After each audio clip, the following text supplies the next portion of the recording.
ಎಲ್ರಿಗೂ ನಮಸ್ಕಾರ. ಇವತ್ತಿನ ರೆಸಿಪಿ ಕಡಲೆಕಾಳು ರೈಸ್ ಬಾತ್ನ ಮಾಡಿ ತೋರಿಸ್ತಾ ಇದ್ದೀನಿ. ಯಾವಾಗಲೂ ಒಂದೇ ಥರ ರೈಸ್ ಬಾತ್ ತಿನ್ನೋರಿಗೆ ಒಂದ್ಸಲಿ ಈ ಥರ ಡಿಫ್ರೆಂಟ್ ಆಗಿ ಕಡಲೆಕಾಳಿಂದ ರೈಸ್ ಬಾತ್ನ ಮಾಡಿಕೊಡಿ. ತುಂಬಾನೇ ಇಷ್ಟಪಟ್ಟು ತಿಂತಾರೆ.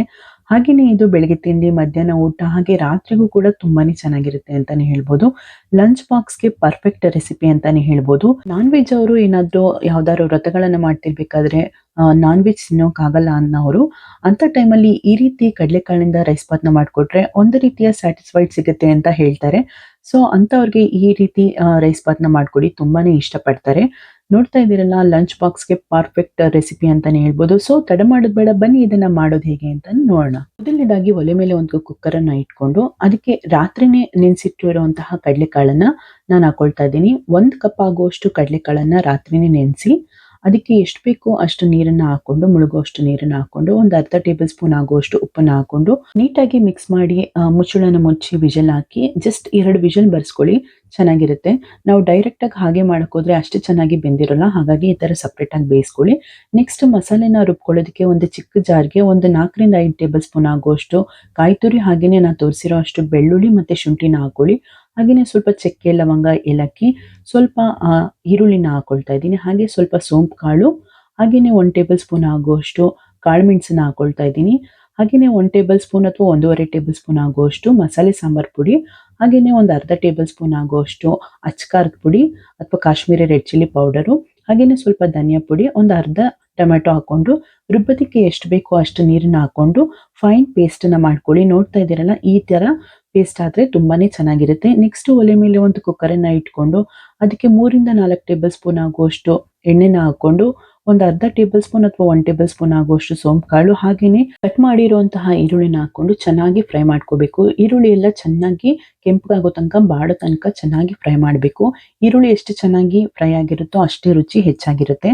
ಈರುಳ್ಳಿ ಚೆನ್ನಾಗಿ ಫ್ರೈ ಆದ್ಮೇಲೆ ಇವಾಗ ನಾವು ಇದಕ್ಕೆ ಮಸಾಲೆ ನಾವು ರುಬ್ಕೊಂಡಿದ್ವಲ್ಲ ಅದನ್ನ ಆಡ್ ಮಾಡ್ಕೊಂಡು ಮಿಕ್ಸಿ ಜಾರ್ಗೆ ಸ್ವಲ್ಪ ನೀರನ್ನ ಹಾಕೊಂಡು ಆ ನೀರನ್ನು ಇದಕ್ಕೆ ಆಡ್ ಮಾಡ್ಕೊಂಡು ಚೆನ್ನಾಗಿ ಮಿಕ್ಸ್ ಮಾಡ್ಕೊಳ್ಳಿ. ಚೆನ್ನಾಗಿ ಇದು ಮಸಾಲೆಯ ಹಸಿ ವಾಸನೆ ಎಲ್ಲ ಹೋಗ್ಬೇಕು, ಅಲ್ಲಿ ತನಕ ಚೆನ್ನಾಗಿ ನಾವು ಬೇಯಿಸ್ಕೊಂಡು ನೋಡಿ.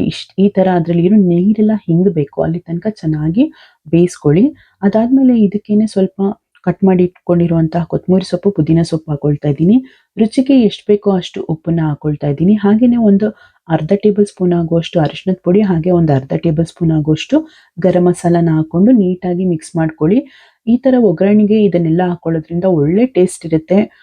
ತಿಂತಾ ಇದ್ರೆ ಒಂದು ಪ್ಲೇಟ್ ಅಲ್ಲ, ಇನ್ನೊಂದು ಸ್ವಲ್ಪ ಹಾಕೊಂಡು ತಿನ್ಬೇಕು ಅನ್ಸುತ್ತೆ. ನೋಡಿ, ಇದೆಲ್ಲ ಚೆನ್ನಾಗಿ ಫ್ರೈ ಆದ್ಮೇಲೆ ನಾವೀಗ ಆಲ್ರೆಡಿ ಬೇಯಿಸಿಟ್ಕೊಂಡಿರುವಂತಹ ಕಡಲೆಕಾಳಲ್ಲಿ ನೀರನ್ನ ಶೋಧಿಸ್ಕೊಂಡು ಆ ಕಡಲೆಕಾಳನ್ನ ನಾನು ಆಡ್ ಮಾಡ್ಕೊಳ್ತಾ ಇದ್ದೀನಿ. ಕಡಲೆಕಾಳು ಜೊತೆಗೆ ಬೆಸ್ಟ್ ಕಾಂಬಿನೇಷನ್ ಅಂತ ಹೇಳಿದ್ರೆ ಆಲೂಗೆಡ್ಡೆ ಹಾಗೇನೆ ಕ್ಯಾಪ್ಸಿಕಮ್, ಇವೆರಡನ್ನು ಹಾಕೊಳ್ತಾ ಇದ್ದೀನಿ. ಹಾಗೇನೆ ಒಂದು 3 ಟೊಮೆಟೊನ ಕಟ್ ಮಾಡ್ಕೊಂಡು ಇಟ್ಕೊಂಡಿದ್ದೀನಿ.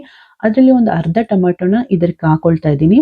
ಹಾಕೊಂಡು ನೀಟಾಗಿ ಮಿಕ್ಸ್ ಮಾಡ್ಕೊಳ್ಳಿ. ಜಾಸ್ತಿ ಹೊತ್ತೇನು ಇದನ್ನೆಲ್ಲ ಮಿಕ್ಸ್ ಮಾಡ್ಕೊಂಡು ಬೇಯಿಸ್ಕೊಳ್ಳೋ ಅವಶ್ಯಕತೆ ಇಲ್ಲ, ಬೇಗನೆ ಬೆಂದೋಗುತ್ತೆ. ವಿಷಲ್ ಬರ್ಸ್ಕೊಳ್ತೀವಲ್ಲ, ನೀಟಾಗಿ ಮಿಕ್ಸ್ ಮಾಡಿ ಒಂದು 2 ನಿಮಿಷ ಇದ್ರೆ ಸಾಕು. ಒಂದು 2 ನಿಮಿಷ ಆದ್ಮೇಲೆ ನಾನು ತೋರಿಸ್ತಾ ಇರೋ ಲೋಟದ ಅಳತೆಲಿ 2.5 ಲೋಟ ಆಗುವಷ್ಟು ನಾನು ಅಕ್ಕಿನ ತಗೊಂಡಿದ್ದೀನಿ. ಬಾಸುಮತಿ ರೈಸ್ನ ಚೆನ್ನಾಗಿ ತೊಳೆದು ಒಂದು 10 ರಿಂದ 15 ನಿಮಿಷಗಳ ಕಾಲ ನೆನೆಸಿಟ್ಟಿದೆ. ಸೊ ಅದನ್ನ ಆಡ್ ಮಾಡ್ಕೊಳ್ತಾ ಇದ್ದೀನಿ. 2.5 ಲೋಟಕ್ಕೆ 5 ಲೋಟ ಆಗುವಷ್ಟು ನೀರು ಬೇಕಾಗುತ್ತೆ. ಅದನ್ನೀಗ ಆಲ್ರೆಡಿ ಬಿಸಿ ಮಾಡಿ ಆಡ್ ಮಾಡ್ಕೊಳ್ತಾ ಇದ್ದೀನಿ.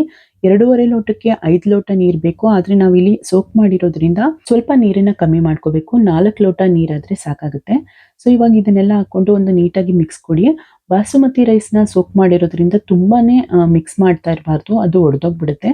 ಸೊ ಒಂದು ಸ್ವಲ್ಪ ಕುದಿ ಬರ್ತಿದೆ ಅನ್ನೋ ಟೈಮಲ್ಲಿ ನಾವು ಕಟ್ ಮಾಡಿ ಇಟ್ಕೊಂಡಿರುವಂಥ ಟೊಮೆಟೊ ಉಳಿದಿತ್ತಲ್ಲ ಅದನ್ನು ಕೂಡ ಆ್ಯಡ್ ಮಾಡಿಕೊಂಡು ನೀಟಾಗಿ ಇನ್ನೊಂದು ಸ್ವಲ್ಪ ಮಿಕ್ಸ್ ಮಾಡಿಕೊಂಡು ಒಂದು ಕುದಿ ಬಂದ ಮೇಲೆ ಮುಚ್ಚಳನ ಮುಚ್ಚಿ 1 ರಿಂದ 2 ವಿಷಲ್ ಬರ್ಸ್ಕೊಳ್ಳಿ.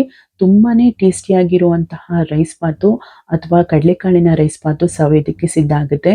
ನೀವು ಯಾವಾಗಲೂ ಒಂದೇ ಥರ ರೈಸ್ ಬಾತ್ನ ಮಾಡ್ಕೊಂಡಿದ್ರೆ ಒಂದ್ಸಲಿ ಈ ಥರ ಟ್ರೈ ಮಾಡಿದ್ರೆ ಪದೇ ಪದೇ ಇದೇ ಥರ ಮಾಡ್ಕೋಬೇಕು ಅಂತ ಅನ್ಸದಂತೂ ಖಂಡಿತ. ನೋಡ್ತಾ ಇದ್ದೀರಲ್ಲ ಎಷ್ಟು ಸಖತ್ತಾಗಿದೆ ಅಂತ.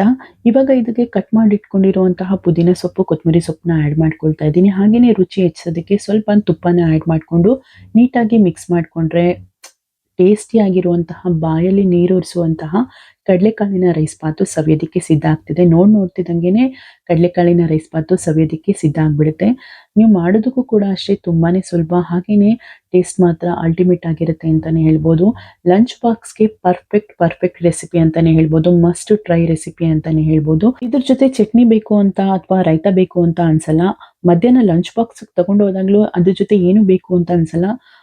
ಕಡಲೆಕಾಳು ಬಾಯಿಗೆ ಸಿಗ್ತಾ ಇರೋದ್ರಿಂದ ತುಂಬಾನೇ ಟೇಸ್ಟ್ ಚೆನ್ನಾಗಿರುತ್ತೆ. ಮಧ್ಯಾಹ್ನ ಕೂಡ ತುಂಬಾನೇ ಸಖತ್ತಾಗಿ ಟೇಸ್ಟ್ ಕೊಡುತ್ತೆ ಅಂತಾನೆ ಹೇಳ್ಬೋದು. ಸೊ ಮತ್ತೆ ತಡ, ನೀವು ಕೂಡ ಒಂದ್ಸಲಿ ಟ್ರೈ ಮಾಡಿ ರುಚಿ ಹೇಗಿತ್ತು ಅಂತ ಕಮೆಂಟ್ ಅಲ್ಲಿ ನನಗೆ ತಿಳಿಸೋದನ್ನ ಮರಿಬೇಡಿ. ಓಕೆ, ನಾನು ಮುಂದಿನ ವಿಡಿಯೋದಲ್ಲಿ ನಿಮ್ಗೆ ಮತ್ತೆ ಸಿಗ್ತೀನಿ. ಇಷ್ಟೊತ್ತು ವಿಡಿಯೋ ನೋಡಿದ್ದಕ್ಕೆ ಎಲ್ರಿಗೂ ಧನ್ಯವಾದಗಳು. ವಿಡಿಯೋ ಇಷ್ಟ ಆಗಿದ್ರೆ ಲೈಕ್ ಮಾಡಿ, ಶೇರ್ ಮಾಡಿ, ಹಾಗೆ ಕಮೆಂಟ್ ಮಾಡಿ. ಸಬ್ಸ್ಕ್ರೈಬ್ ಆಗೋದಂತೂ ಮರಿಬೇಡಿ. ಪಕ್ಕದಲ್ಲಿರುವಂತಹ ಬೆಲ್ ಐಕನ್ ಪ್ರೆಸ್ ಮಾಡಿ. ನಾನು ಮುಂದೆ ಹಾಕೋ ಎಲ್ಲಾ ವಿಡಿಯೋಗಳ ನೋಟಿಫಿಕೇಶನ್ ನಿಮಗೆ ಬಂದು ತಲುಪುತ್ತೆ. ಬಾಯ್.